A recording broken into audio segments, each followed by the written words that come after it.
আসসালামু আলাইকুম।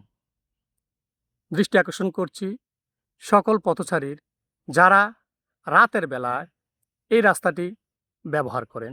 বিশেষ করে ইপিজেড, আরকু সহ অন্যান্য কোম্পানিগুলাতে কর্মরত সকল ভাই বোনদের দৃষ্টি আকর্ষণ করছি।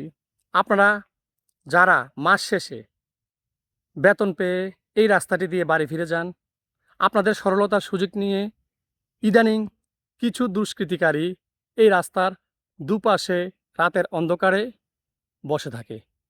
আপনারা যখন এই রাস্তাটি দিয়ে বাড়ি ফিরে যান, তখন আপনাদের সেই সরলতার সুযোগ নিয়ে দুষ্কৃতিকারীরা আপনাদের মাসের পর মাস হাড়ভাঙ্গা কষ্ট করে জমানো টাকা নিয়ে যখন বাসায় ফিরে যেতে যান, তখন এই দুষ্কৃতিকারীরা আপনাদের সর্বস্ব এখান থেকে লুট করে নিয়ে যায়।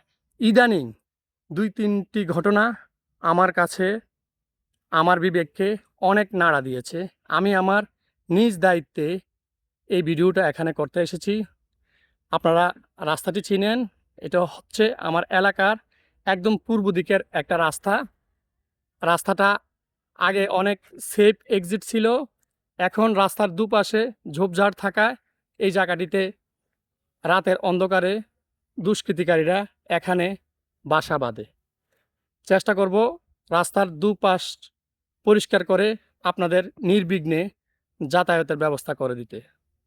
আর একটু দেখতে পাচ্ছেন রাস্তার এই যে সামনের দিকটা অনেক ভাঙা থাকায় এখান দিয়ে যখন রিক্সা, সিএনজি চলাচল করে, তখন নর্মালি এখানে গতিপথ অনেক স্লো করতে হয়। তখন আরও সুযোগ পেয়ে সেই দুষ্কৃতিকারীরা মানুষের সাথে মানুষের সর্বস্ব নিয়ে এখান দিয়ে পালিয়ে যায়।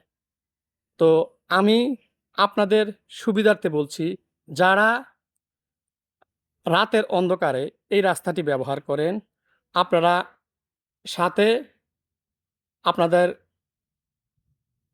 কাউকে নিয়ে আসবেন। একা একা টাকা নিয়ে এই রাস্তাটি ব্যবহার করবেন না। ইদানিং এই জায়গাটিতে অনেক দুষ্কৃতিকারীর আনাগোনা বেড়ে গিয়েছে।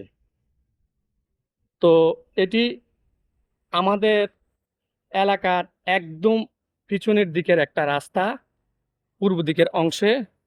তো আমরা চেষ্টা করব, বিশেষ করে আমি চেষ্টা করব এই জায়গাটিতে আপনাদের জন্য নির্বিঘ্নে চলাচলের ব্যবস্থা করে দিতে। যদিও এই কাজগুলা আমাদের এলাকার কোনো ছেলেপেলে নাই, বহিরাগতদের দ্বারা এই কাজগুলা হচ্ছে।